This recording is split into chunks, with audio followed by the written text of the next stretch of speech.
Donc, moi, je suis Gwenaëlle Le Guérec, chef de projet au groupement e-santé Bretagne, en charge du déploiement de Via Trajectoire Grand Âge et Handicap sur la région. Je suis Cécile Archambault, chargée de déploiement pour Via Trajectoire Handicap au sein du groupement GCS e-santé Bretagne.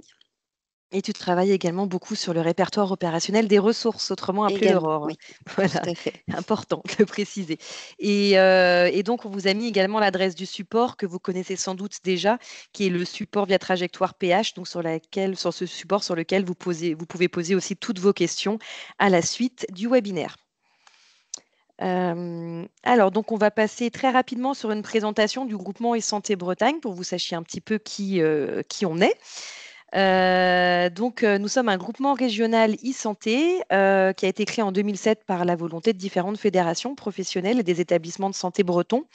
On a un organisme privé à but non lucratif et on a différentes missions en fait sur la région Bretagne qui vont être de proposer et d'opérer des services numériques régionaux, donc des services donc dans le cadre du numérique en santé qu'on va ne trouver qu'en Bretagne, par exemple Mobility pour de l'échange sur du soin de premier recours ou sur des outils de télésanté.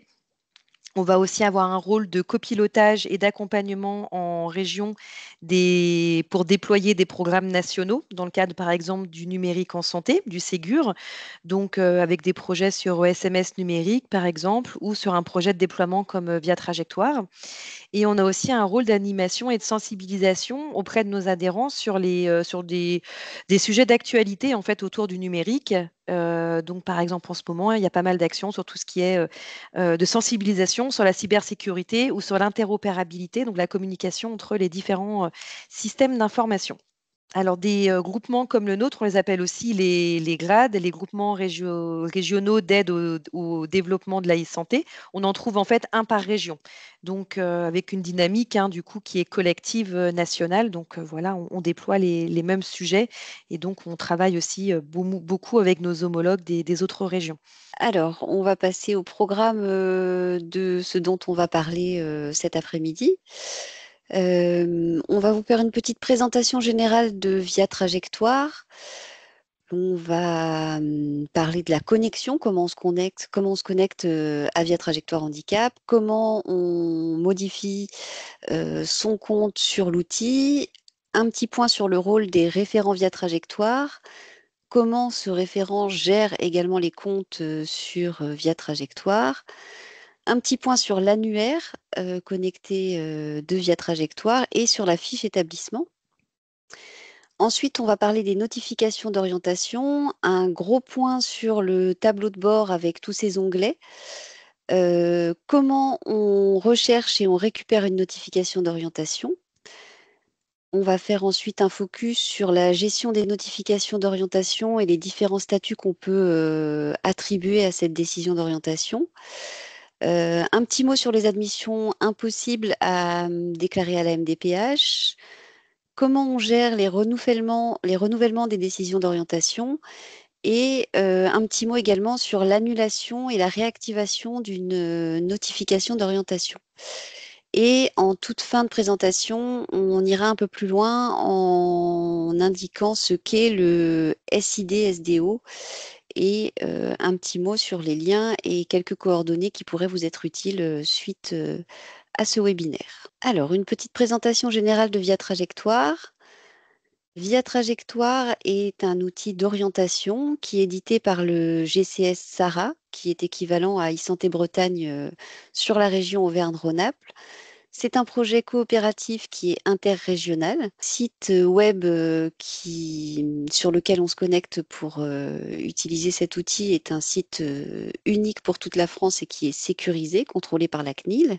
Il existe 3 modules principaux d'aide à l'orientation sur Via Trajectoire, le module handicap, le module grand âge ainsi que le module sanitaire. Donc, le module grand âge concerne les orientations des patients, des usagers vers les structures d'hébergement pour personnes âgées. Le module sanitaire correspond à une orientation des patients de court séjour vers les services de soins de suite et de réadaptation, l'hospitalisation à domicile et les unités de soins palliatifs. Le module handicap permet de suivre les orientations qui sont émises par les MDPH et qui sont mises en œuvre au sein des établissements et services médico-sociaux. À terme, l'usager pourra également lui aussi effectuer ses démarches via un dossier unique d'admission sur l'outil Via Trajectoire. Via Trajectoire Handicap, quels sont ses objectifs? C'est donc un outil de suivi des orientations des personnes en situation de handicap. Le module handicap sur Via Trajectoire concerne la totalité des orientations en ESMS dont l'entrée est soumise à décision CDAPH. Il a vocation à faciliter les parcours des personnes en situation de handicap, mais également de permettre au MDPH de mieux connaître l'offre des ESMS disponibles. Il permet également de suivre la mise en œuvre des orientations dans le contexte de la réponse accompagnée pour tous. Les MDPH peuvent avoir une vision des décisions qui sont émises et ça permet de mieux connaître l'offre et de réguler l'offre médico-sociale pour les CD et les ARS. Quelles sont aujourd'hui les fonctionnalités de Via Trajectoire Handicap? Via Trajectoire dispose d'un annuaire qui est unique au niveau national et qui permet de référencer l'offre nationale des ESMS. C'est un dossier d'orientation en ligne qui intègre des décisions d'orientation de la MDPH et les demandes au sein des ESMS. C'est un outil de gestion pour les ESMS qui permet de suivre les demandes d'orientation reçues. Et c'est également un outil de gestion pour la MDPH et les MDA qui permettent de suivre les décisions d'orientation qui ont été émises et prises en CDAPH. Et également, on retrouve un observatoire statistique qui permet de faire des statistiques pour évaluer les besoins au niveau du territoire. À terme, un espace usager sera accessible aux personnes qui souhaitent intégrer vos établissements. Quels sont aujourd'hui les utilisateurs de Via Trajectoire Handicap? Les MDPH qui vont importer et suivre les décisions d'orientation qui sont prises en CDAPH, les ESMS-PH dont l'entrée est soumise à décision CDAPH pour suivre les notifications d'orientation qui ont été reçues, et les CDARS pour émettre des statistiques. Et comme je vous disais tout à l'heure, donc les usagers qui ont aujourd'hui accès à l'annuaire Via Trajectoire en ligne sans être connectés à Via Trajectoire et qui à terme pourront, avec un compte, émettre une demande au sein de vos établissements. Quels sont les avantages de Via Trajectoire Handicap? D'un point de vue des ESMS, d'avoir une liste d'attente qui est à jour avec des notifications d'orientation également à jour, une exhaustivité des notifications, les notifications qui sont reçues sont les notifications qui sont émises, et une visibilité également sur les autres SMS contactés via le parcours de la personne qui est disponible sur Via Trajectoire. Du point de vue de la MDPH, une information en temps réel de la situation des personnes. Est-ce que cette personne a bien une solution par rapport à la décision qui lui a été remise? Une information sur les entrées et les sorties de SMS, une visualisation également des étapes qui ont été réalisées avant l'admission, prise de contact, proposition d'admission impossible par l'établissement, par exemple, et une possibilité pour la MDPH également de rendre visible la priorité et le type d'orientation sur les décisions qui sont importées sur Via Trajectoire. D'un point de vue des usagers, pour le moment, les usagers peuvent avoir un accès à l'annuaire, donc une visualisation de l'offre des établissements, et à terme pourront envoyer leurs demandes et suivre leurs demandes sur Via Trajectoire par rapport à leur demande d'entrée sur vos établissements. Comment ça fonctionne? On va prendre un usager, donc Paul, ici, qui est en situation de handicap. Paul a sollicité la MDPH et lui a transmis son formulaire de demande accompagné du certificat médical rempli par son médecin.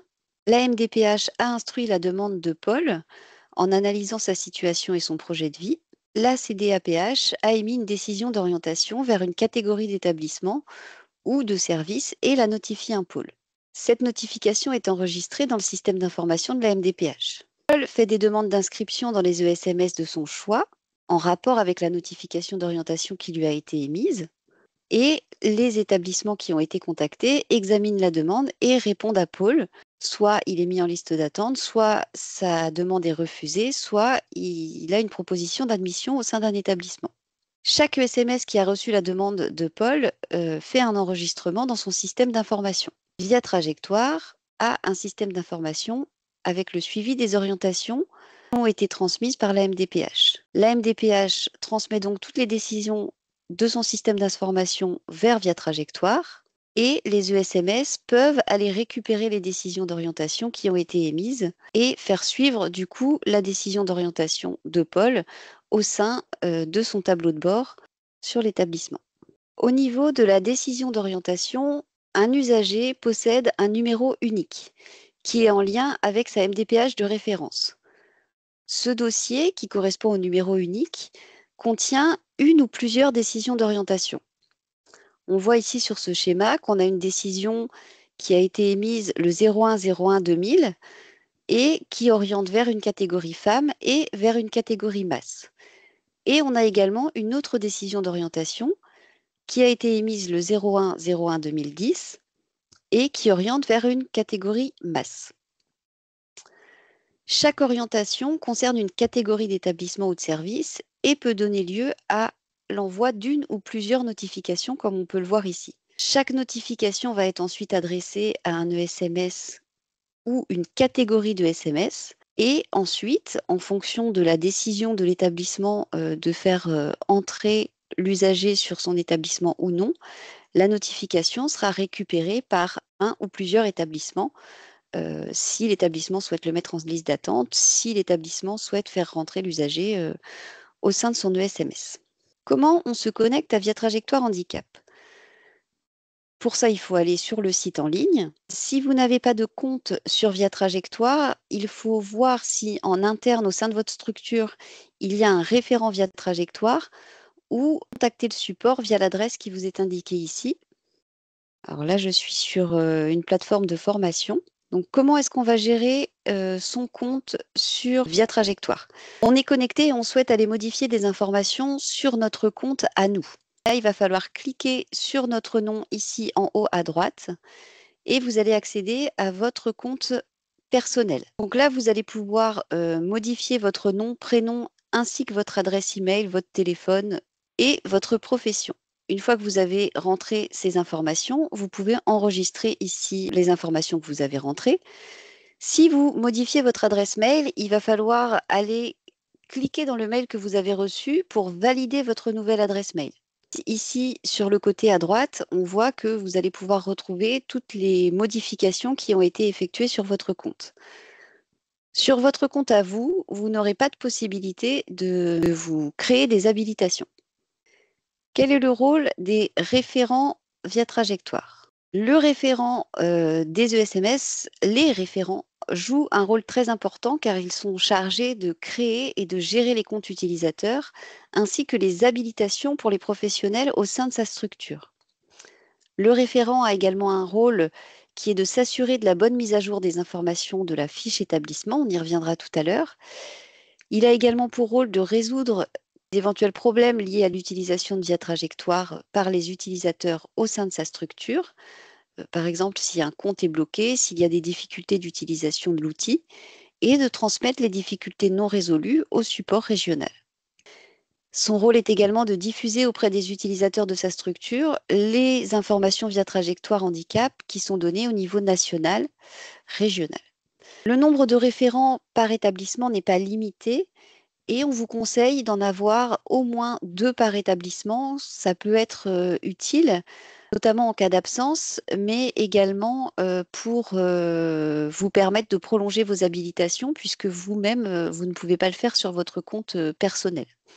Comment on accède à la liste de mes référents lorsqu'on est connecté sur Via Trajectoire? Il faudra aller dans Administration, cliquer sur l'onglet Mes référents et vous allez pouvoir retrouver l'ensemble des noms de vos référents en cliquant sur Voir.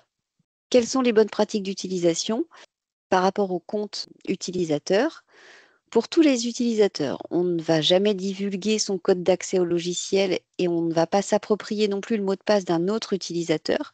Si vous avez besoin d'un compte, vous n'hésitez vraiment pas à nous envoyer un mail et on vous créera vos accès. Un compte égale un professionnel. Tout ce qui va être effectué sur Via Trajectoire va être tracé. Ce sera le nom de la personne qui a fait l'action qui sera indiqué sur cette action, donc le nom du compte. Pour les référents, on donne une habilitation en regard des compétences. On ne donnera que la ou les habilitations, le ou les droits nécessaires à l'utilisation de l'outil. Un compte égale également une seule adresse mail. À terme, tous les comptes qui seront associés à une même adresse mail ne pourront plus être utilisés, seront bloqués. La bonne pratique, c'est d'avoir une adresse mail par compte. Et la bonne pratique pour le référent également, c'est de maintenir à jour l'annuaire de son établissement au moins une fois par an. Donc pour ça, c'est la mise à jour de la fiche établissement qui s'effectue via l'Aurore, mais on y reviendra tout à l'heure. La gestion des comptes utilisateurs et des habilitations. Chaque compte utilisateur créé doit posséder une habilitation pour être actif. Pour gérer les comptes lorsque l'on a le profil référent ESMS, on va se connecter à son compte. Il va falloir cliquer sur l'onglet Administration, Utilisateur, Compte et Habilitation. On va passer également sur la plateforme pour vous montrer comment ça se passe. Administration, compte et habilitation ici. Vous avez plusieurs onglets à déployer ici qui vont être rechercher un utilisateur, créer un utilisateur, attribuer une habilitation à un utilisateur ou effectuer une revue des habilitations au sein de votre établissement. Pour rechercher un utilisateur, vous allez cliquer ici sur la ligne et vous allez pouvoir rechercher l'utilisateur soit par son nom, prénom, nom d'utilisateur ou adresse mail. Vous rentrez une adresse mail par exemple et vous cliquez sur rechercher et vous allez accéder à la fiche de l'utilisateur que vous souhaitez retrouver. Pour pouvoir avoir une vue sur les habilitations qui sont attribuées à cet utilisateur, il faudra cliquer sur la ligne grisée ici et apparaîtront toutes les habilitations qui sont associées à cet utilisateur. Alors, ici, sur le petit crayon avec la personne, vous allez pouvoir aller modifier le compte utilisateur. Voilà, alors ça ne fonctionne pas ici parce qu'avec ce compte, je n'ai pas de possibilité de modification. Donc normalement, vous allez pouvoir modifier l'adresse mail, modifier le nom d'utilisateur, etc. Plein de champs accessibles lorsque vous avez le profil référent établissement. Pour pouvoir attribuer des habilitations, vous allez devoir cliquer sur Créer des habilitations, donc le petit plus ici, choisir quel profil vous souhaitez attribuer à cet utilisateur qui a déjà un compte sur Via Trajectoire. Donc là, ici, on a plusieurs profils possibles. On utilise le profil référent ESMS ainsi que ESMS administratif dans la majorité des cas. Je vous ferai un petit détail de l'ensemble des droits que peuvent donner les profils tout à l'heure. Vous allez cliquer sur référent ESMS, par exemple, pour lui attribuer des droits de modification de la fiche établissement ainsi que de gérer les utilisateurs de Via Trajectoire. Vous allez choisir ici l'établissement qui vous concerne, choisir la validité de ces droits. Vous avez ici des durées pré-remplies, mais si par exemple c'est un professionnel qui va être pour 2 mois sur la structure, vous pouvez aussi renseigner une date ici, simplement pour 2 mois. On va cliquer sur réception des mails via trajectoire ici et ensuite vous créez l'habilitation et l'habilitation apparaîtra ensuite ici sous la ligne. Pour un référent établissement, comment est-ce qu'on va créer un utilisateur? Vous allez cliquer sur créer un utilisateur ici et ensuite vous allez renseigner toutes ces informations. Normalement, ça va vous mettre par défaut prénom.nom. Et si ce nom d'utilisateur est déjà utilisé, on va vous demander de le changer, bien entendu. Renseigner la profession et créer le compte utilisateur ici. Une fois que cette action a été réalisée, vous voyez ici email validé non. Avant toute première connexion, il faudra que la personne se connecte sur sa boîte mail et aille valider son adresse mail. Au moment de la validation de son adresse mail, on va lui proposer de créer son mot de passe. Une fois que vous avez cliqué sur Créer un utilisateur, vous allez devoir lui attribuer une habilitation. Un compte peut être créé sur Via Trajectoire et ne sera pas actif si aucune habilitation ne lui est attribuée. Donc, immédiatement après la création, vous allez devoir venir lui attribuer une habilitation. Donc ici, je choisis l'habilitation ESMS administratif. Cette habilitation permet de gérer les notifications d'orientation, donc de consulter le tableau de bord, ainsi que de récupérer les décisions d'orientation et d'accéder aux notifications reçues. Une fois que vous avez fait ça, vous allez choisir l'établissement pour lequel vous souhaitez lui attribuer cette habilitation. Dans la majorité des cas, vous n'avez qu'un établissement, donc un seul des établissements vous sera proposé. Si vous en avez plusieurs, il va falloir choisir sur lequel vous souhaitez lui créer cette habilitation, choisir la durée, ici comme tout à l'heure, cliquer sur réception des mails et créer l'habilitation. Et on peut voir que si je vais le chercher ici, j'ai bien la nouvelle habilitation qui vient d'être créée. Et cette personne devra aller valider son adresse mail pour pouvoir accéder à Via Trajectoire.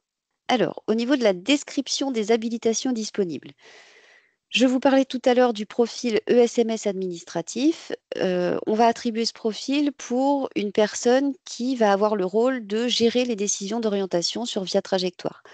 Donc, si un jour quelqu'un vous dit j'ai mon onglet handicap qui a disparu, c'est parce que peut-être ces droits au niveau de cette habilitation sont arrivés à expiration. On a également le profil ESMS social, éducatif et pédagogique. Ce profil va également permettre de consulter le tableau de bord et de faire tout ce que le profil ESMS administratif permet. Il permet en plus de pouvoir accéder aux informations d'évaluation. On a également un autre profil qui est le SMS médical, paramédical, psychologue.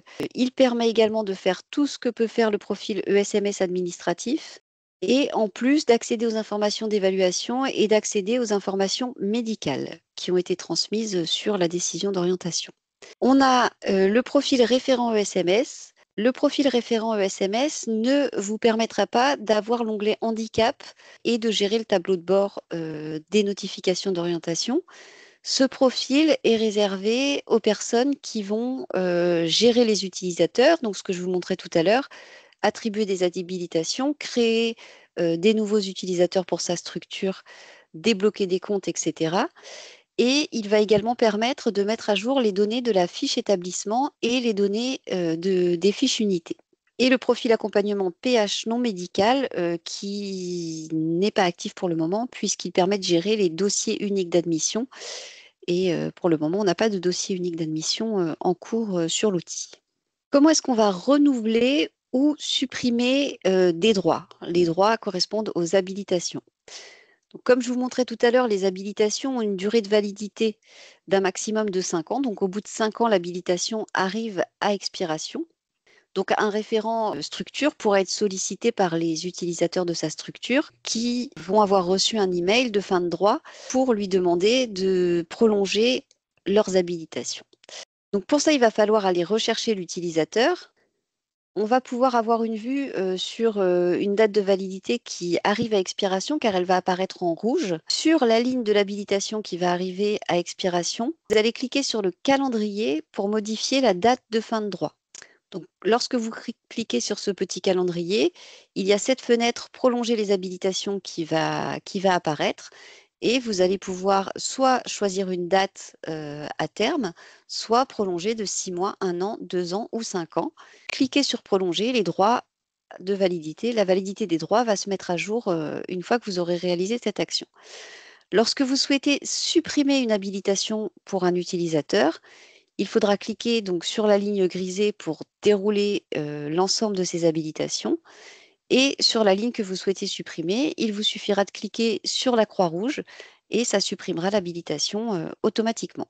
Modification d'une adresse email. Alors ça, c'est ce que je vous ai montré tout à l'heure. Il faut cliquer sur la ligne de l'utilisateur tout à fait à droite, juste à côté du petit plus, vous avez le petit personnage avec le crayon.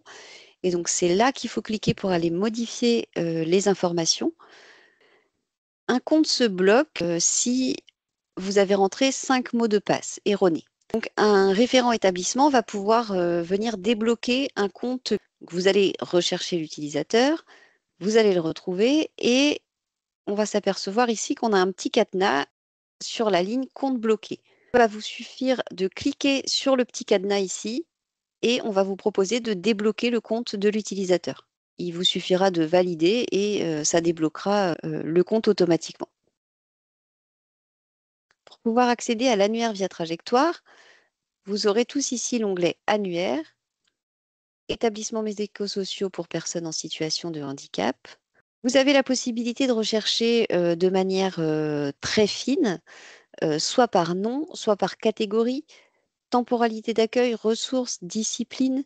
Donc, vous allez devoir indiquer le critère de recherche par rapport à ce que vous souhaitez rechercher. Et ensuite, un code postal ainsi qu'une ville ou une résidence d'habitation sur le secteur sur lequel vous souhaitez effectuer votre recherche. Ensuite, vous cliquez sur Recherche et une liste des établissements vous sera proposée par rapport aux critères que vous venez de renseigner. Lorsque vous cliquez sur une des fiches ici, vous aurez accès à ce genre d'informations. Donc, un premier onglet ici, Informations générales, qui va vous donner les informations générales de la structure avec des adresses, le nom du directeur, les organismes gestionnaires qui sont en lien avec cet établissement, ainsi que le type de droit et les prestations prises en charge par cet établissement. Et un accès ensuite à toutes les ressources et soins médico-techniques qui sont proposés sur cet établissement. Qui est consultable par le grand public aujourd'hui sans être connecté à Via Trajectoire. Au niveau du deuxième onglet, qui est l'onglet Unité, on a une visualisation de la capacité d'accueil par unité. Donc, capacité d'accueil, c'est la 1, 2, 3, quatrième ligne ici que vous pouvez voir. Donc ici, on voit la capacité d'accueil qui a été déclarée par l'établissement. Et ici, en tant que professionnel connecté sur Via Trajectoire, on a une autre visibilité. On a deux lignes supplémentaires, donc la capacité d'accueil comme le grand public. Et on a également deux autres lignes qui sont le nombre de places disponibles ainsi que le nombre de demandes en liste d'attente. Ces deux lignes ici ne sont pas consultables par le grand public. La fiche établissement. Alors, comment est-ce qu'on va venir modifier notre fiche établissement? Donc, administration, établissement ici. Aujourd'hui, les établissements sont synchronisés avec Via Trajectoire. Donc, la petite roue qui est ici au niveau de la formation noire barré rouge ne sera normalement pas comme ça. Elle est verte pour beaucoup d'établissements. Si elle n'est pas verte, je vous invite à prendre contact avec nous pour qu'on voit comment synchroniser votre établissement. Donc, pour modifier votre fiche établissement, vous allez cliquer sur le petit crayon ici et vous allez vous retrouver sur la fiche info générale qui correspond aux infos de votre établissement. Pour les établissements qui sont synchronisés avec le répertoire opérationnel des ressources, tous les champs que vous voyez ici ne vous seront pas disponibles. Ils seront grisés, comme ce premier champ ici, et donc vous n'aurez pas de possibilité de modification au niveau de ces informations-là. Pour pouvoir mettre à jour ces données, il vous faudra passer par le répertoire opérationnel des ressources. Ce champ également n'est pas un champ qui est accessible sur Via Trajectoire. Il faudra passer par le répertoire opérationnel des ressources également. Il y a quand même quelques champs qui sont accessibles ici, et notamment ce champ descriptif pour lequel vous avez un grand nombre de caractères possibles et sur lequel vous allez pouvoir venir détailler de manière très très fine tout ce que vous souhaitez indiquer aux usagers qui souhaitent intégrer votre établissement, puisque ce que vous allez décrire ici sur ce champ, c'est ce qui va apparaître en tout premier sur votre fiche établissement ici. Le champ descriptif qui est rempli, c'est ce qui apparaît ici, juste en dessous de la photo. Et donc, c'est la première chose, hormis l'adresse, qui va apparaître sur votre fiche établissement. Hop, on repasse par le petit crayon. Itinéraire d'accès, c'est également un champ qui est accessible sur Via Trajectoire.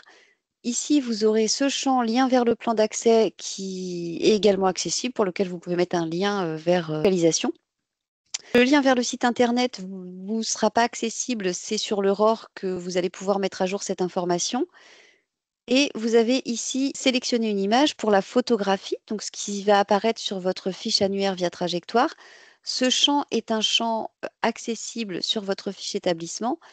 Et d'ailleurs, il est fortement conseillé de mettre la photo ici sur la fiche établissement au sein de Via Trajectoire et non pas sur l'Aurore, puisque l'image que vous allez intégrer Aurore ne redescendra pas sur Via Trajectoire.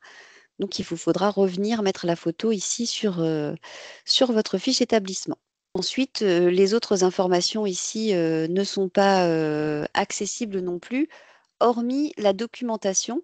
Si vous le souhaitez, vous allez pouvoir rajouter un flyer ou ce que vous souhaitez rajouter comme document qui peut être ensuite téléchargé par l'usager. Donc, il faudra l'intégrer ici et il apparaîtra ensuite sur votre fiche annuaire en document téléchargeable pour les personnes qui consultent votre fiche établissement. Ici, l'onglet ressources et soins techniques, vous ne pourrez pas cocher non plus si la connexion Aurore est active. Il y aura à la marge quelques petites cases qui vous seront accessibles, mais c'est parce que c'est des choses qui n'étaient pas présentes sur l'Aurore et qu'on a rajouté sur Via Trajectoire. Mais c'est vraiment à la marge, il y a vraiment peu de choses que vous allez pouvoir cocher ici sur cet onglet. Et ici, sur l'onglet Unités, vous allez retrouver le détail de vos unités, la description de vos unités, ainsi que tout ce qui apparaît ici, sont des choses également qui sont à mettre à jour sur le répertoire opérationnel des ressources.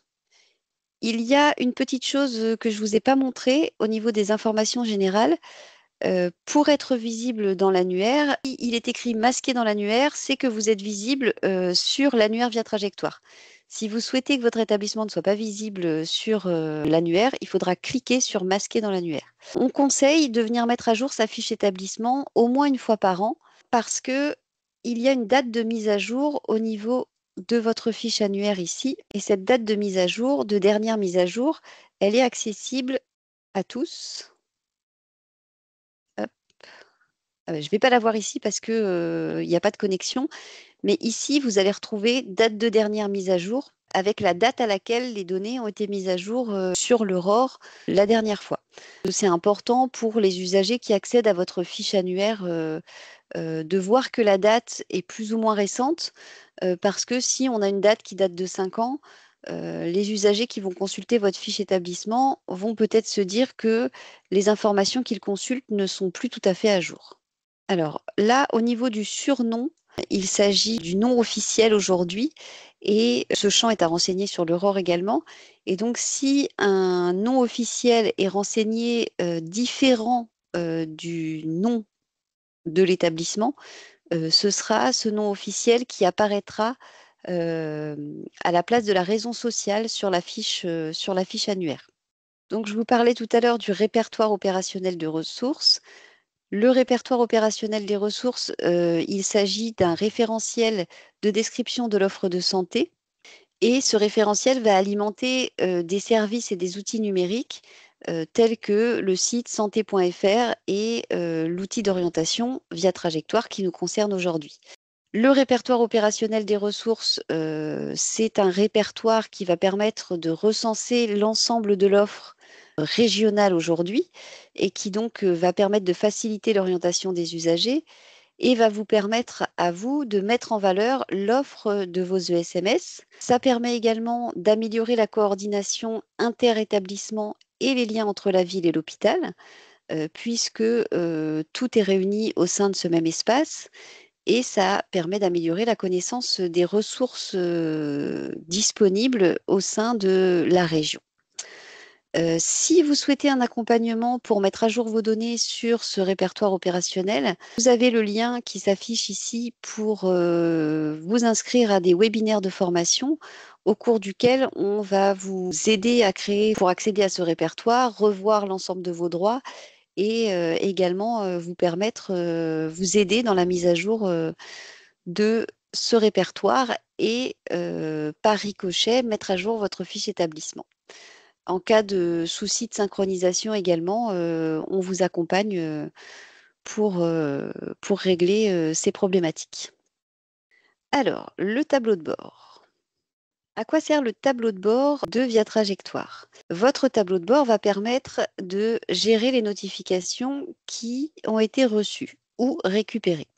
Soit votre SMS a été ciblé par l'AMDPH et à ce moment-là, les décisions d'orientation apparaîtront dans votre onglet notification de manière automatique, soit vous avez été récupérer une décision d'orientation et elle va apparaître sur votre tableau de bord parce que vous avez décidé d'aller la récupérer parce qu'un usager vous a contacté et que vous avez besoin de récupérer cette décision d'orientation. Le tableau de bord va vous permettre de traiter les notifications, soit pour déclarer un contact avec l'usager, soit pour mettre cette notification en liste d'attente, soit pour admettre un usager, sortir l'usager de vos effectifs, etc., etc. On va y revenir plus en détail.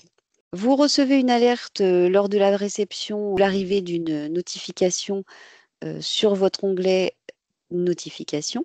Si l'option a été cochée, comme je vous montrais tout à l'heure, réception des mails via trajectoire à la création de l'habilitation. Et il y a une visibilité qui est transversale au niveau de ces décisions d'orientation, puisque vous pouvez avoir une vision sur les ESMS qui ont été contactés concernant ce numéro individu. Et il y a un nettoyage automatique de la liste d'attente si la personne est admise dans un autre établissement. Ça signifie quoi? Ça signifie que si une personne avait une notification d'orientation qui avait été mise en liste d'attente sur votre tableau de bord et que cette personne rentre dans un autre SMS sur Via Trajectoire, la notification que vous aviez placée en liste d'attente sera automatiquement annulée lorsque l'entrée sera effective sur l'autre établissement. Donc, on va aller directement également sur le tableau de bord.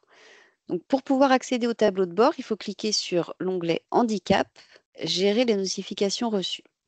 Ici, vous avez la possibilité de filtrer beaucoup de choses, la catégorie d'établissement, le SMS concerné, ainsi que la caractérisation des notifications d'orientation et la date par date de validité également. Si vous avez un seul établissement en habilitation, ici, vous n'aurez pas le choix de votre SMS, bien entendu. Si vous avez plusieurs établissements et plusieurs catégories d'établissements au niveau de vos habilitations en gestion, ici, il va falloir choisir l'établissement pour lequel vous souhaitez consulter le tableau de bord. Au niveau de l'onglet notifications, donc ici arriveront toutes les notifications qui vous auront été envoyées par la MDPH si votre établissement a été ciblé par la MDPH. Alors ici sur l'onglet sur la base de formation, on n'en a pas, on n'en voit pas, mais il est fort probable que vous concernant, vous ayez beaucoup de notifications d'orientation ici sur cet onglet. Cet onglet n'est pas à vider. La MDPH va cibler votre établissement, mais ce n'est pas parce que vous avez été ciblé que vous êtes en obligation de traiter la notification qui vous a été envoyée ici. Donc, par exemple, une notification d'orientation a été envoyée par la MDPH sur votre tableau de bord. Elle apparaîtra donc ici dans l'onglet notification. Vous aurez le numéro individu, l'âge, le nom, prénom, etc., etc., et le SMS qui a été ciblé. Ce sera une petite flèche bleue ici qui dira la notification a été envoyée. C'est ce que signifie la petite flèche bleue. Lorsque vous aurez cliqué une première fois sur cette notification, on peut voir ici un œil, ça signifie simplement que vous avez lu la notification d'orientation. Vous n'avez effectué aucune action sur cette décision d'orientation. Il se trouve que Monsieur l'ermite prend contact avec votre établissement. Vous allez aller vérifier que sa notification ne se trouve pas déjà sur votre onglet notification ici.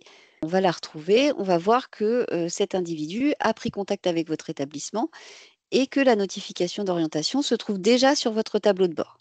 On a le deuxième onglet ici qui est contact effectué. L'onglet contact effectué va vous permettre de déclarer un contact avec la personne qui a pris contact avec votre établissement. Donc, par exemple, ici, cet individu souhaite entrer dans votre établissement, il prend contact avec vous. Donc, vous allez cliquer sur sa notification, sélectionner une action ici et mettre au statut « Contact effectué ».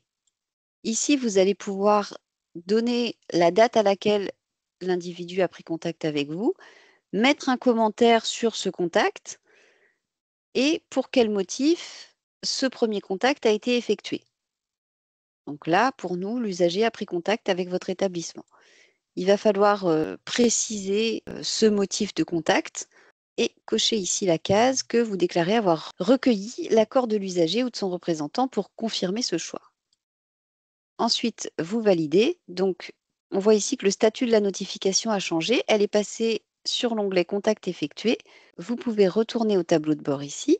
Et on peut voir que la notification ne se trouve plus sur mon tableau de bord au niveau de l'onglet Notification, mais qu'elle se trouve désormais sur l'onglet Contact effectué.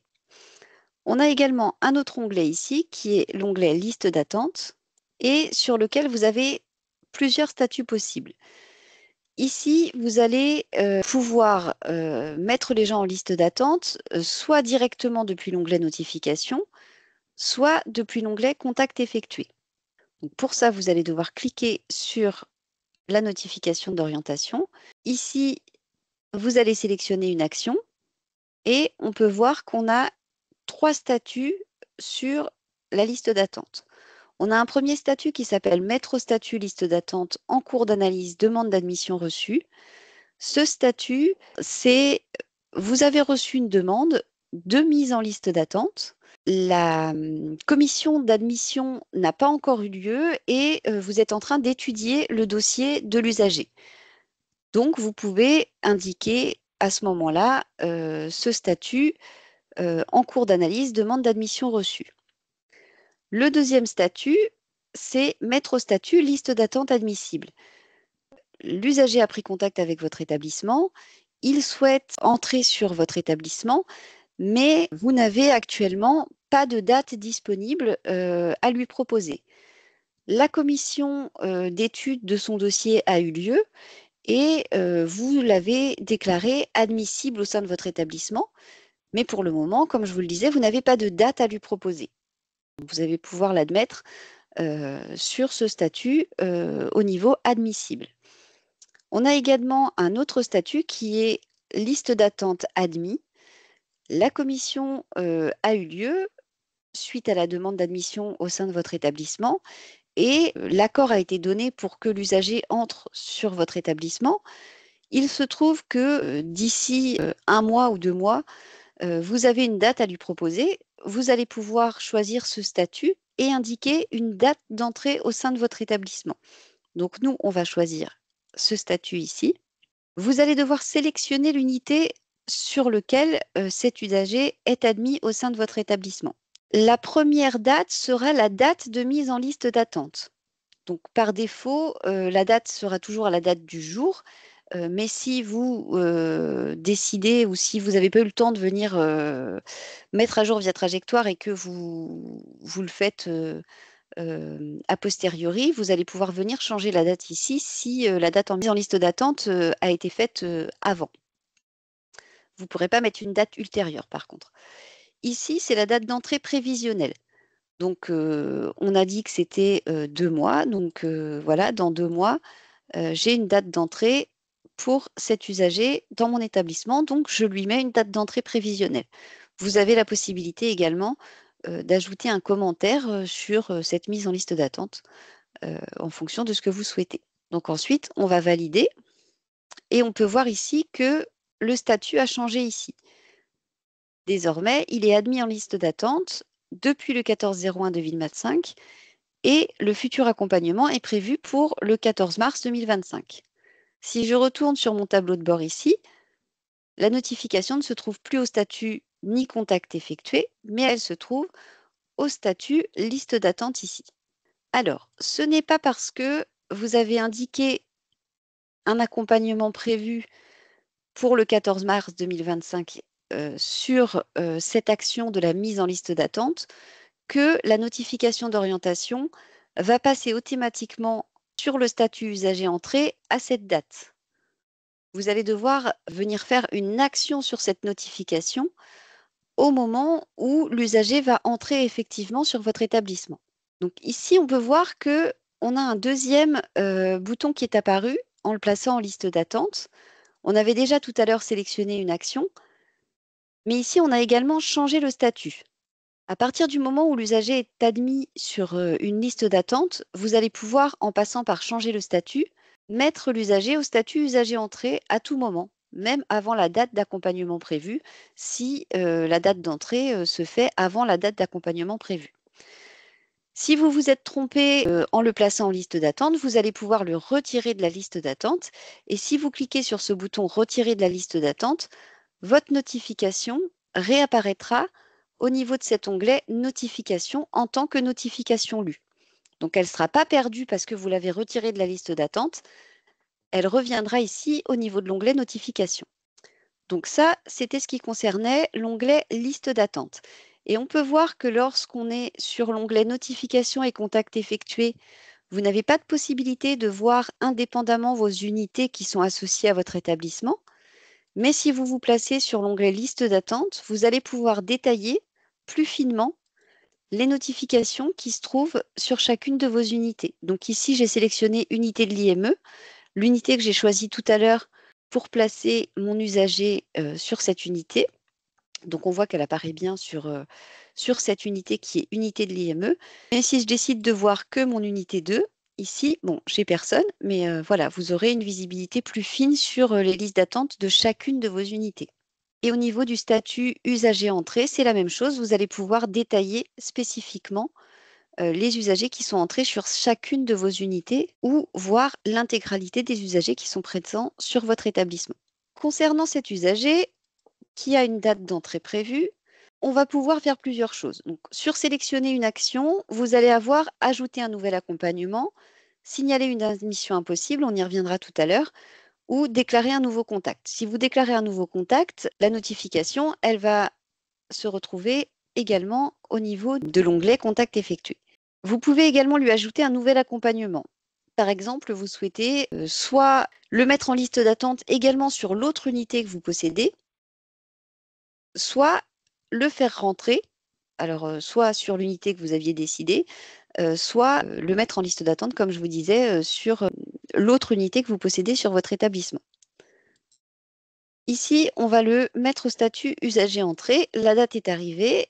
Ce n'est pas parce que vous avez choisi l'unité ici que vous n'avez plus le choix de l'unité ensuite. Il est possible que vous ayez décidé de le placer en liste d'attente sur l'unité de l'IME et que finalement, ce soit l'autre unité sur laquelle la place est disponible et que vous souhaitez le faire rentrer. Vous avez le choix ici à nouveau au moment de l'entrée de l'usager. Donc, je vais faire rentrer mon usager aujourd'hui. Vous allez pouvoir mettre un petit commentaire sur cette entrée. Et une fois que vous avez fait entrer l'usager au sein de votre établissement, vous avez 2 jours pour annuler cette entrée. Voilà. Donc là, j'ai fait entrer mon usager sur mon établissement et on peut voir ici que l'accompagnement, le statut de l'accompagnement a changé et ma notification ne se trouve plus dans mon onglet liste d'attente ici. Elle va se retrouver ici au niveau de mon onglet usager entrée. Votre onglet usager entrée, ça correspond à l'effectif de votre établissement. Donc là, toutes mes unités ici sont cochées. Donc ça, c'est l'effectif global de mon établissement. Je peux, comme je vous le disais tout à l'heure, également venir filtrer par unité. Vous avez la possibilité également de filtrer ici soit par âge, décroissant ou croissant, soit par sexe, soit ici par ordre alphabétique. Voilà, en cliquant sur les petits boutons ici en vert, vous avez la possibilité de trier par numéro d'individu également, par ordre alphabétique, ça peut être intéressant pour retrouver facilement vos usagers. On a un autre onglet qui est l'onglet Sortie et décision renouvelée. Ici, vous allez retrouver toutes les notifications d'orientation qui ont été renouvelées. Donc, on peut voir ici qu'on a des décisions d'orientation qui sont rouges, donc qui sont arrivées à expiration. Si je procède au renouvellement de cette décision d'orientation, ici apparaîtra ma nouvelle décision d'orientation. Et ici, va se retrouver la décision d'orientation qui est expirée et donc qui a été renouvelée ici sur mon onglet Usager entrée. Alors, ici, comme je vous disais tout à l'heure, vous avez 2 jours pour revenir sur la décision d'entrée de cet usager. Pendant 2 jours, vous aurez annulé et remettre en liste d'attente. Si vous revenez 4 jours plus tard sur le tableau de bord, vous n'aurez plus que mettre au statut usager sorti. Cette ligne ici aura disparu puisque au bout de 2 jours, on considère que l'entrée est actée sur votre établissement.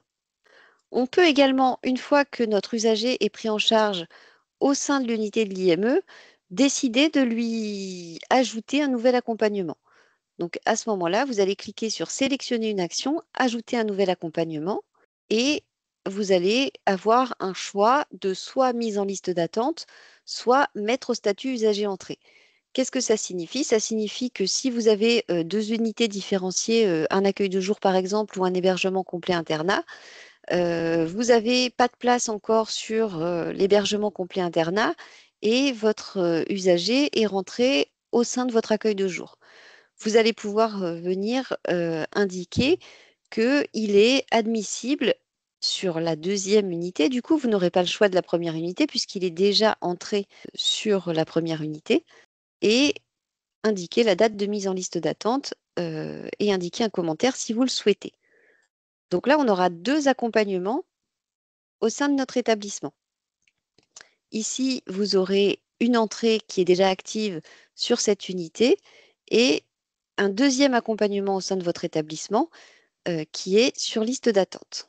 Donc, si on vient détailler plus finement ici par rapport à cet usager, on peut voir qu'il est entré ici au sein de l'unité de l'IME, mais qu'il se trouve également en liste d'attente avec la même dosification d'orientation sur la 2e unité qui est l'unité 2 ici, qu'on peut voir sur cette ligne ici, unité. On a un autre onglet qui est l'onglet sans suite.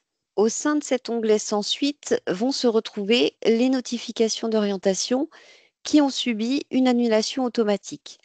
Pour quelle raison une notification subira une annulation automatique? Ce que je vous disais tout à l'heure, si un usager se trouve en liste d'attente sur votre établissement et qu'il est admis au sein d'un autre SMS et que sa décision d'orientation a été entrée sur l'onglet Usager entrée, sa décision d'orientation qui se trouvait sur votre liste d'attente va être désactivée et se retrouvera sur l'onglet Sans suite. Vous aurez également les admissions impossibles qui auront été signalées qui vont se retrouver dans cet onglet et les admissions impossibles entérinées. Ici, au niveau de l'onglet Archiver, on retrouvera toutes les notifications d'orientation qui sont arrivées à expiration depuis longtemps ou les décisions d'orientation qui ont subi une annulation automatique et qui sont également expirées. Par rapport à votre tableau de bord, vous avez la possibilité d'avoir une vision sur les dates de validité des droits des notifications d'orientation. Peu importe le statut auquel se trouve la décision d'orientation ou notification, contact effectué, etc., etc. Cette date de validité apparaîtra ici en orange si la date de validité termine dans moins de 6 mois et la date apparaîtra en rouge si l'expiration des droits est effective. Si les notifications se trouvent dans votre onglet Notification ou Contact effectué et que les droits arrivent à expiration, la notification se retrouvera directement dans Archiver ou Sortie, je ne sais plus exactement. Par contre, si la notification d'orientation se trouve sur votre onglet Liste d'attente ou Usager entrée et que cette notification est expirée, elle ne disparaîtra pas. Ce n'est pas parce que les droits de cette notification sont expirés que ça va sortir l'usager de votre onglet Usager entrée ou de votre onglet Liste d'attente. Pour pouvoir la remplacer, il faudra aller renouveler cette décision d'orientation. Pour afficher le parcours de l'usager, vous avez la possibilité, en cliquant sur le numéro individu, d'avoir accès aux informations concernant cet usager. Donc, en cliquant sur ce numéro individu, apparaîtra cette fenêtre, le parcours de l'usager. Et là, vous allez pouvoir avoir une vue globale des actions qui ont été effectuées par rapport à ce numéro individu. Vous allez avoir une vision sur ces notifications orientation et le statut de cette notification. Et en cliquant sur le petit immeuble ici, vous allez pouvoir avoir un récapitulatif et afficher les ESMS qui ont été contactés par rapport à cette orientation. Donc voilà, là on a cliqué sur le petit immeuble et ça va correspondre à ce qui a été effectué sur les autres établissements par rapport à cette notification d'orientation. Un usager vous a contacté, vous ne retrouvez pas sa notification d'orientation présente sur votre onglet notification et vous avez besoin du coup d'aller récupérer cette décision d'orientation. Pour ça, il va falloir aller la rechercher. Comment est-ce qu'on recherche une notification? Donc, vous avez la possibilité de la chercher sur votre tableau de bord aussi. Donc pour ça, vous avez cette petite fenêtre ici à droite.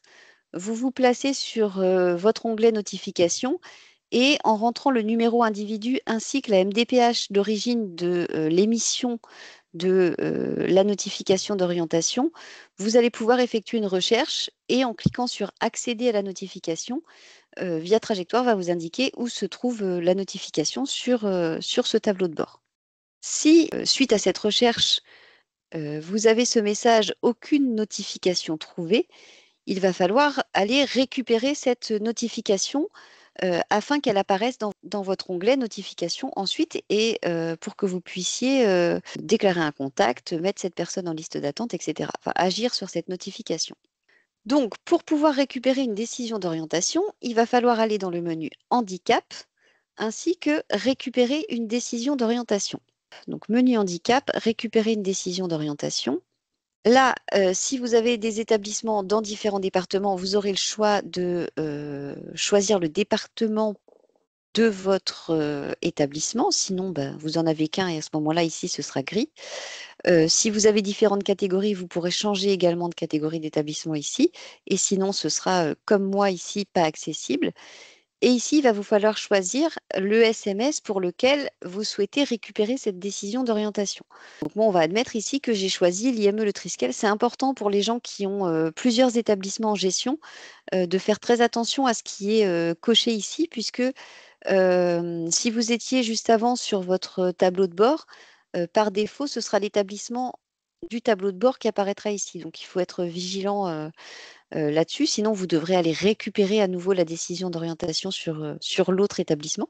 Et ensuite, vous allez pouvoir rentrer les informations qu'on vous demande. Donc, la MDPH d'origine de la décision.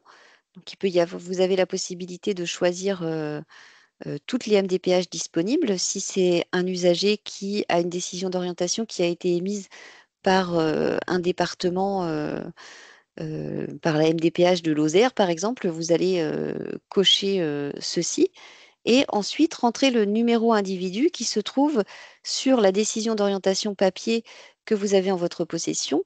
Attention, il peut y avoir un numéro de dossier et un numéro d'individu. Donc, si le premier numéro que vous avez renseigné ne fonctionne pas, essayez peut-être le deuxième parce que parfois il peut y avoir des quiproquos à ce niveau-là et ensuite renseigner la date de naissance de l'individu. Vous cliquez sur Rechercher et si la décision d'orientation se trouve dans le système d'information de Via Trajectoire, vous allez du coup la retrouver. Une fois que vous avez cliqué sur le bouton Rechercher, il va falloir vérifier que vous récupérez bien la bonne notification d'orientation. Comme je vous disais tout à l'heure, pour un même numéro individu, vous pouvez avoir plusieurs décisions d'orientation qui ont été émises. Donc, il va falloir faire attention à l'orientation qui a été décidée sur la décision que vous allez récupérer et de bien récupérer la décision d'orientation qui concerne votre établissement. Donc, pour ça, il faut regarder cette ligne qui se trouve ici, catégorie, type de droit et prestations. Vous avez vérifié toutes les informations, le nom, prénom, la date de naissance ainsi que le numéro individu. Vous avez vérifié également qu'il s'agit bien de la bonne décision d'orientation qui correspond bien à la catégorie de votre établissement. Vous allez ensuite cliquer sur Récupérer ici. Il y a cette fenêtre qui va apparaître, qui va vous demander de confirmer que la demande émane bien de l'usager ou de ses représentants légaux. Donc, il faudra cliquer sur Confirmer.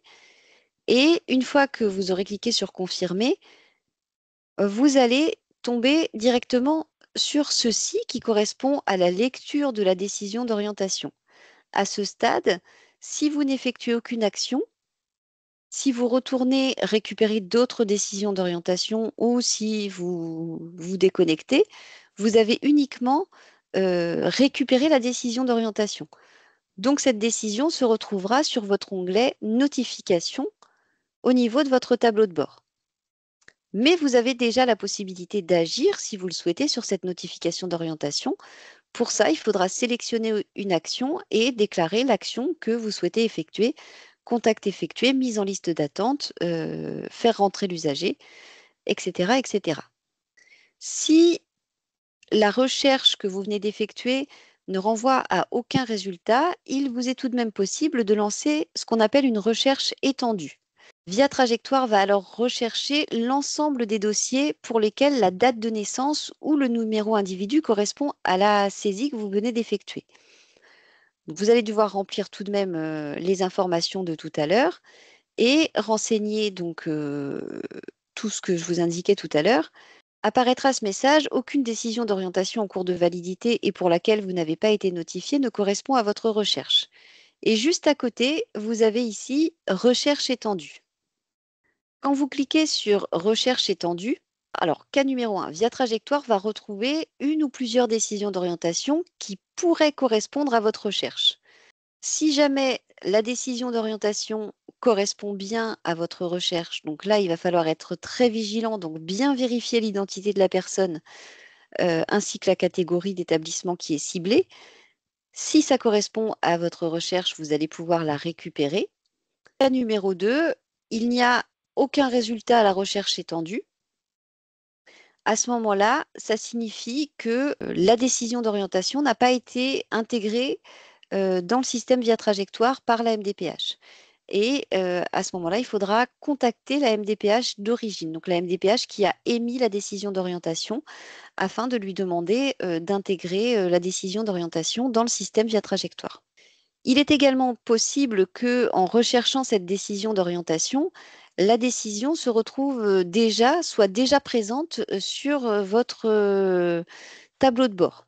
Donc, vous allez renseigner toutes ces informations et vous allez avoir une information qui est notification déjà présente sur votre tableau de bord.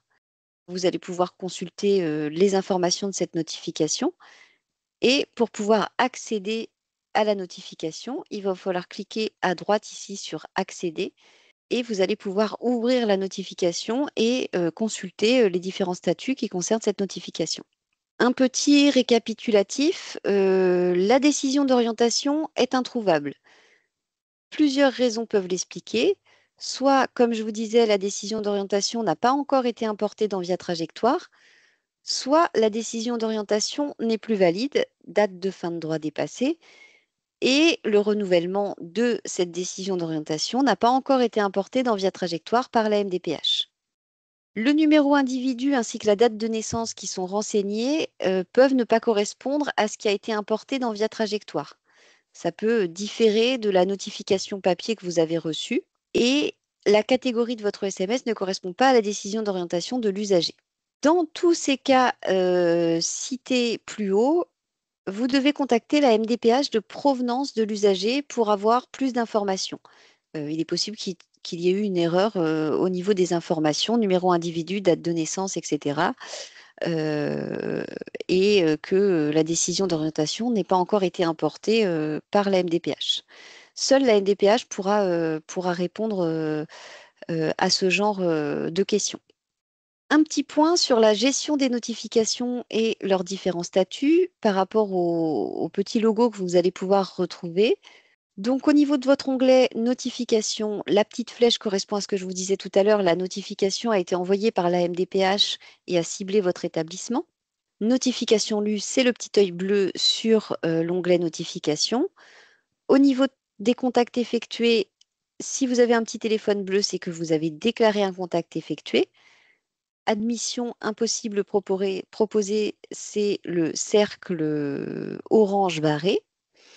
Au niveau du statut des listes d'attente, les différents logos sont ceux-ci en fonction du choix de la mise en liste d'attente. Le petit papier bleu, si c'est en cours d'analyse. Le calendrier avec un point d'interrogation, si l'usager est admissible au sein de votre établissement mais que vous n'avez pas de date à lui proposer. Et le calendrier qui est vert ici parce que vous avez une date à proposer à l'usager suite à cette entrée en liste d'attente. Au niveau du statut usager entrée, le plus souvent, vous retrouverez la porte verte ici qui signifie que l'usager est entré sur l'établissement. On aura la petite clé ici, ça concerne les ESAT, puisque les ESAT ont la possibilité au niveau des accompagnements de signaler une période d'essai. Et on a la petite flèche orange ici qui signale une demande de réorientation. Cette demande de réorientation, c'est dans le cas où les besoins de l'usager ont changé et il y a besoin de demander une réorientation. Au niveau de l'onglet sortie et décision renouvelée, on a pour les ESAT la petite clé qui va passer en rouge et qui va signaler une période d'essai non concluante et indiquer le motif de sortie de l'établissement pour période d'essai non concluante. La petite porte va passer en rouge pour signaler une sortie. Et on retrouvera également la porte orange avec une petite roue verte pour signaler usager sorti pour renouvellement. Donc là, ça signifiera simplement que vous avez renouvelé la décision d'orientation qui était arrivée à expiration. Dans l'onglet sans suite, vous aurez soit la petite croix rouge qui signifiera que la notification a été annulée de manière automatique, soit ce petit rond barré qui signalera une admission impossible entérinée par la MDPH. Donc, on va parvenir sur les différents statuts de la liste d'attente puisque je pense vous avoir bien détaillé les choses. Vous aurez ce petit tableau également à la fin de la présentation.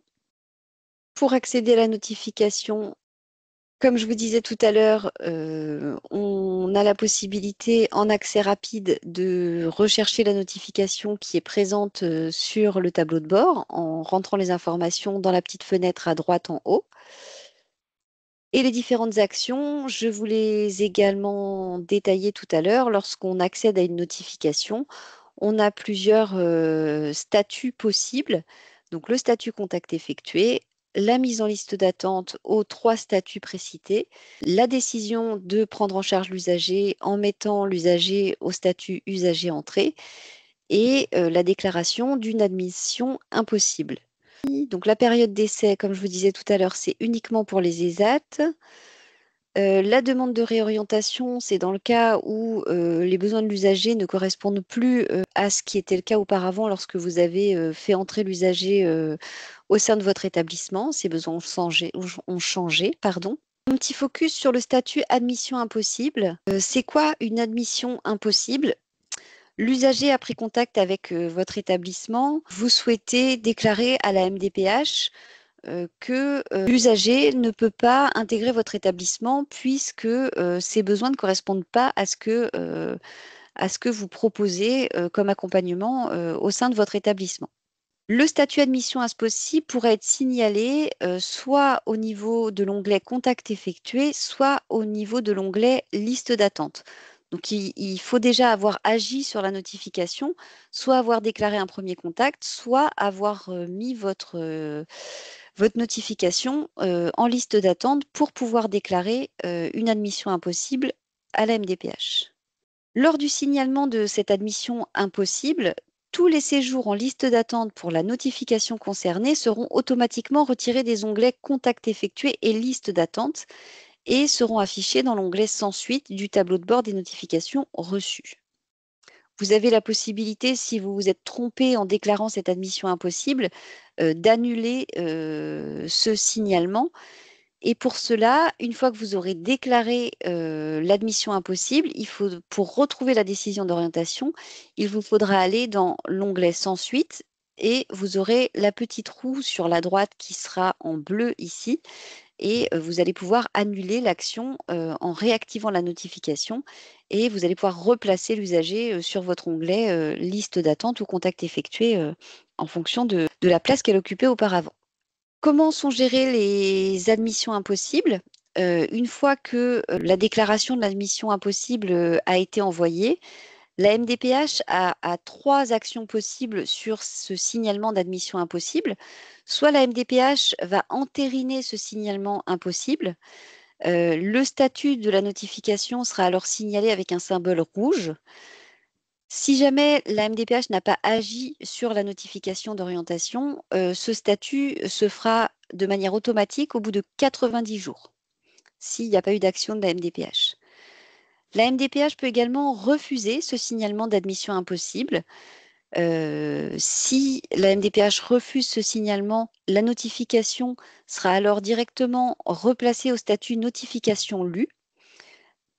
Pour avoir une vision sur ce refus, vous aurez ce petit symbole qui sera ce rond barré avec l'œil et qui vous permettra de savoir que la MDPH a refusé l'admission impossible.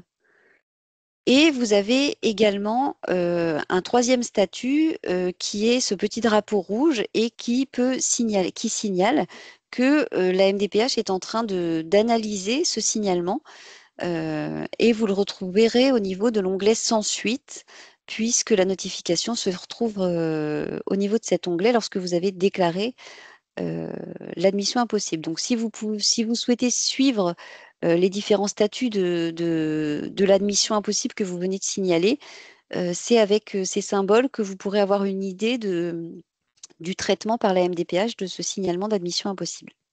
Les renouvellements. Alors, vous avez trois possibilités de procéder au renouvellement des décisions d'orientation. Dans Via Trajectoire, tous les renouvellements apparaissent sous la forme d'une nouvelle décision émise par la MDPH et il est impératif de gérer les renouvellements dans Via Trajectoire. Comment est-ce qu'on va pouvoir procéder à ces renouvellements dans Via Trajectoire? Vous avez donc trois possibilités, soit en passant par le menu Handicap, Gérer les renouvellements, où à ce niveau-là, vous allez retrouver automatiquement tous les renouvellements qui ont été injectés et qui se trouvent au niveau de votre tableau de bord sur l'onglet Liste d'attente et usagers entrés. La deuxième possibilité, c'est de passer par le menu Handicap, Gérer les notifications reçues. Et au niveau de votre onglet Notifications, il est possible que la notification se trouve déjà sur votre tableau de bord.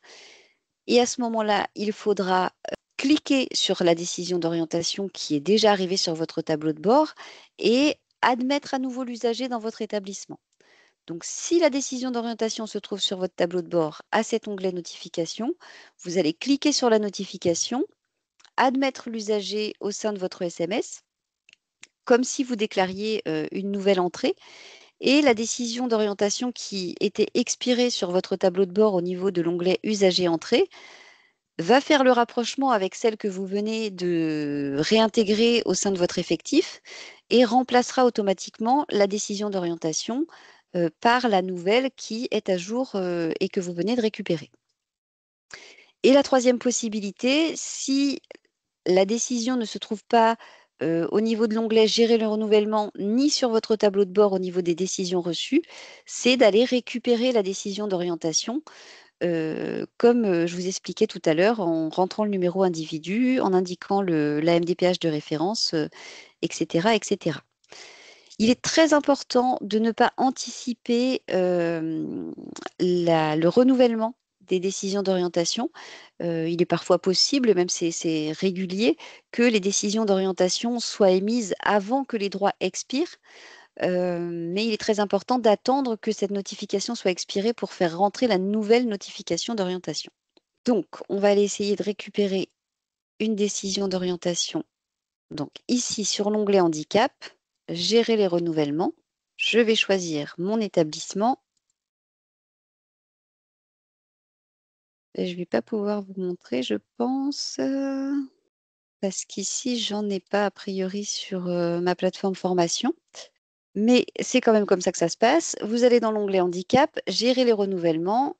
Alors, comme à chaque fois, si vous avez plusieurs établissements qui sont dans des départements différents, ici, vous aurez le choix de choisir le département. Sinon, ce sera grisé ici, comme moi, sur la catégorie ainsi que le SMS. Et il faut bien penser, si vous en avez plusieurs, à choisir le SMS pour lequel vous souhaitez effectuer le renouvellement. Vous allez ensuite choisir l'unité sur laquelle se trouve l'usager pour lequel vous souhaitez effectuer le renouvellement, l'unité 1 ou l'unité 3 pour moi ici. Et si des décisions d'orientation se trouvent dans le système, vous allez les retrouver ici. Soit elles se trouvent sur l'onglet liste d'attente et vous cliquez là, vous allez pouvoir tous les renouveler de manière automatique. Soit elles se trouvent au statut usager entrée et également vous allez pouvoir les récupérer de manière automatique. Donc, c'est ce qu'on voit ici. Onglet handicap, gérer le renouvellement. Vous sélectionnez le SMS et l'unité dans laquelle se trouve l'usager et vous allez pouvoir procéder au renouvellement des ou de la décision d'orientation que vous souhaitez. Soit vous pouvez les cocher une par une si vous souhaitez en renouveler qu'une à la fois. Sinon, vous avez la possibilité de faire renouveler l'ensemble des décisions d'orientation qui se trouvent sur cet onglet en cochant ici la petite case qui se trouve juste au-dessus des décisions d'orientation. Pour pouvoir procéder au renouvellement de ces décisions, vous cliquez sur Acter le renouvellement des décisions sélectionnées. Après avoir cliqué sur Acter le renouvellement des décisions sélectionnées, vous avez cette fenêtre ici qui va s'ouvrir, qui détaille le nombre de décisions sélectionnées ainsi que le statut. Et en cliquant sur Confirmer, toutes les décisions sélectionnées vont disparaître du tableau de bord Gérer les renouvellements et vont venir remplacer là où les décisions qui sont arrivées à expiration sur votre tableau de bord. Les décisions qui sont expirées et qui viennent d'être remplacées apparaîtront, elles, dans l'onglet Sorties et décisions renouvelées. Si la date de validité n'est de moins 3 mois, sinon, elles vont aller directement dans l'onglet Archiver. L'annulation et la réactivation d'une notification. Donc, comment est-ce qu'on va stopper une annulation automatique de notification d'orientation? Comme je vous expliquais tout à l'heure, lorsqu'un usager a été admis dans un autre SMS que le vôtre et que cet usager se trouvait sur votre liste d'attente au sein de votre SMS, sa notification d'orientation va subir une annulation automatique. Comment est-ce que je vais m'apercevoir que l'usager est entré dans un autre établissement? Au niveau de l'onglet liste d'attente, lorsque vous allez consulter votre liste d'attente, vous aurez ce petit symbole qui va apparaître, qui est une croix avec une horloge et qui va venir vous indiquer que la notification subira une annulation automatique avec une date. Cette date, c'est marqué 10 jours ici, mais ce n'est plus le cas. On va être sur 3 mois. Une fois que l'usager est admis dans un autre SMS, ici, vous aurez 3 mois pour venir sur votre tableau de bord et annuler cette annulation automatique. Pour pouvoir stopper cette annulation automatique, vous allez cliquer sur le dossier de la personne et vous allez avoir apparaître cette fenêtre qui sera annulation en cours. Donc, vous n'allez plus pouvoir agir sur cette notification d'orientation tant que le petit symbole croix avec l'horloge apparaît. Mais vous allez pouvoir décider que vous souhaitez maintenir cette décision d'orientation sur votre liste d'attente. Pourquoi? Parce que la personne est rentrée dans un autre SMS, mais vous reprenez contact avec lui et vous allez lui demander si, malgré son entrée, il souhaite tout de même rester sur liste d'attente au sein de votre établissement. Il peut y avoir plusieurs raisons. L'usager a choisi un établissement par défaut parce que le vôtre n'était pas disponible et donc il souhaite tout de même être maintenu sur votre liste d'attente et potentiellement intégrer votre établissement le jour où vous aurez une place de disponible pour lui. Donc, pour pouvoir maintenir la notification sur votre onglet liste d'attente, il faudra donc cliquer sur maintenir ici. Et à ce moment-là, la notification d'orientation sera remise, enfin, elle n'a pas disparu, mais le statut de votre notification d'orientation se remettra sur placement en liste d'attente. Si vous souhaitez rien faire, donc ne pas agir sur cette annulation automatique, vous allez cliquer sur ne rien faire et au terme de cette date, la notification d'orientation se retrouvera dans l'onglet sans suite. Dans notre cas, vous n'êtes pas venu depuis 4 mois sur votre tableau de bord, vous n'avez pas vu que cette notification d'orientation allait être annulée. Pas de panique, vous faites un petit point sur votre liste d'attente et vous vous apercevez qu'il vous manque une notification qui était là 4 mois auparavant. Il va falloir aller faire un petit tour dans l'onglet sans suite et vous allez vous apercevoir que l'individu que vous recherchez et qui était sur votre liste d'attente, sa notification a subi une annulation automatique. Vous avez la possibilité, une fois que cette notification a été annulée, de la réactiver. Pour ça, il faut cliquer sur la petite flèche bleue ici sur la droite de la notification. Cette fenêtre va apparaître qui va vous proposer de réactiver la notification. Vous allez donner un motif de réactivation. Donc, soit c'est une erreur d'utilisation du logiciel, soit pour placer l'usager en liste d'attente, soit pour prendre en charge l'usager, etc. Et donner des précisions sur cette réactivation. Donc, elle n'est jamais perdue, elle se trouve au niveau de l'onglet sans suite. La seule difficulté que vous allez rencontrer, c'est dans le cas où la notification d'orientation sera arrivée à expiration. Si les droits de cette notification d'orientation sont expirés, vous ne pourrez pas la réactiver. Mais il est fort probable qu'une nouvelle décision d'orientation ait été émise par la MDPH concernant cet usager et vous aurez la possibilité d'aller du coup récupérer la décision d'orientation, comme je vous montrais tout à l'heure, via l'onglet handicap, récupérer une décision d'orientation et d'agir sur la décision d'orientation afin de le replacer sur votre onglet liste d'attente si vous le souhaitez. Alors, on voulait faire aussi un petit mot rapide sur quelque chose qui existe et dont vous n'êtes pas forcément au courant. C'est ce qu'on appelle, alors c'est un nom un petit peu barbare, hein, désolé, ça s'appelle le SID-SDO. En fait, c'est le système d'information décisionnelle du suivi des décisions d'orientation. L'idée, c'est de vous expliquer rapidement en fait en quoi consiste cet outil. En fait, c'est la CNSA qui a mis en fait en place ce qu'on appelle un outil décisionnel, en fait, qui va se baser sur toutes les décisions d'orientation et donc tous les statuts que vous avez mis dans Via Trajectoire sur les décisions d'orientation. Ce système d'info va récupérer tout ça et va permettre de créer des statistiques en gros, donc des statistiques globales, hein, anonymisées, qui vont permettre de donner des chiffres en fait au niveau national de la CNSA ainsi qu'au niveau de l'ARS régionale et départementale et des MDPH. Donc, les enjeux de cet outil, ça va être d'une part donc d'outiller les ARS et les conseils départementaux pour le pilotage, la régulation et la planification de l'offre et donc de faciliter aussi les échanges avec les gestionnaires des établissements en pouvant regarder de manière précise un petit peu comment ça se passe, comment dirais-je, au sein des listes d'attente, par exemple, de votre établissement, avec des délais d'attente, des typologies particulières d'usagers qui vont entrer dans votre établissement plus que d'autres. En termes d'enjeux, ça permet d'avoir donc des indicateurs aussi partagés entre les MDPH et les ESMS, parce qu'en fait, les gestionnaires des établissements peuvent aussi avoir accès à cet outil décisionnel. Donc, ça permet d'avoir aussi quelques indicateurs communs sur lesquels potentiellement travailler. Le but, c'est aussi d'analyser les pratiques d'admission des établissements et de travailler aussi pour aller vers plus d'harmonisation et d'améliorer la connaissance des parcours des usagers et de pouvoir suivre potentiellement, du coup, les accompagnements qui sont proposés en lien avec les différentes décisions d'orientation émises par la MDPH. Généralement, donc, c'est un outil qui va plutôt être à disposition, comme je disais, au niveau organisme gestionnaire.